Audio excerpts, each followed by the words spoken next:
Hey friends! Tonight we're slipping back in time to the Middle Ages, to a world lit only by flame, where the night wasn't just dark, it was alive. So settle in, dim your lights, let the day fall away, because we're about to step into a medieval night and discover why for centuries humans have feared the hours after sunset. Imagine the sun sinking behind a forest of spires and thatched rooftops. A medieval town falls quiet. Blacksmiths bank their forges. Merchants close heavy shutters. Even the animals grow still. Because in the Middle Ages, nightfall wasn't just the absence of sunlight. It was the beginning of something dangerous. For medieval people, the dark belonged to spirits, demons, and creatures waiting beyond the glow of your lantern.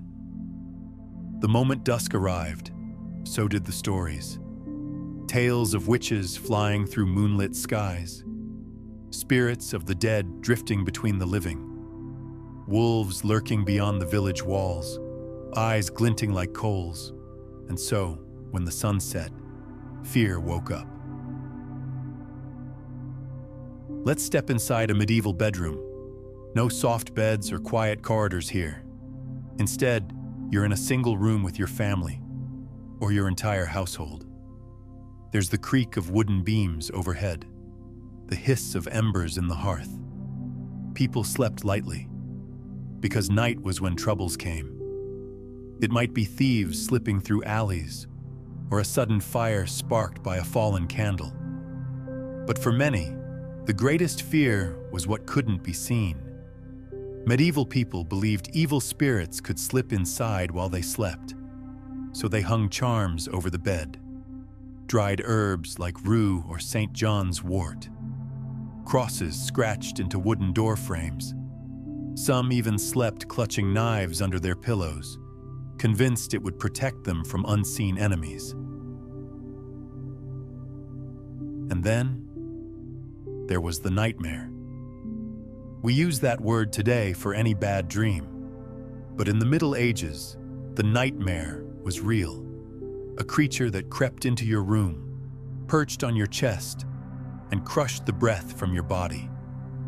Today we'd call it sleep paralysis, but back then, people swore they saw it. A demon, a witch, or a black cat with glowing eyes, pressing them into the mattress while they lay frozen. Some believed witches traveled by night in spirit form, sneaking into houses to ride people, leaving them sore and exhausted by dawn. Folk remedies were everywhere. Iron nails driven into door frames, protective prayers whispered before sleep. Because if you woke in the middle of the night, unable to move, you knew you'd been visited. But the darkness wasn't all terror. Some medieval people actually embraced the night. Like the Vikings, many Europeans practiced segmented sleep. First sleep for a few hours, then wakefulness in the middle of the night. This midnight interval became sacred time. People prayed, stoked fires, whispered secrets. Couples shared private moments while the rest of the world slept. And in those quiet hours, while the wind rattled the shutters, stories were born. So next time you're lying awake in the dark, remember this. For centuries, humans have wrestled with the night. They feared it, protected themselves against it. But they also found magic and mystery in those shadows. Eventually, the rooster would crow. Light would spill through cracks in the shutters, and the terrors of the dark would slink away, leaving only embers and the memory of whispers in the dark.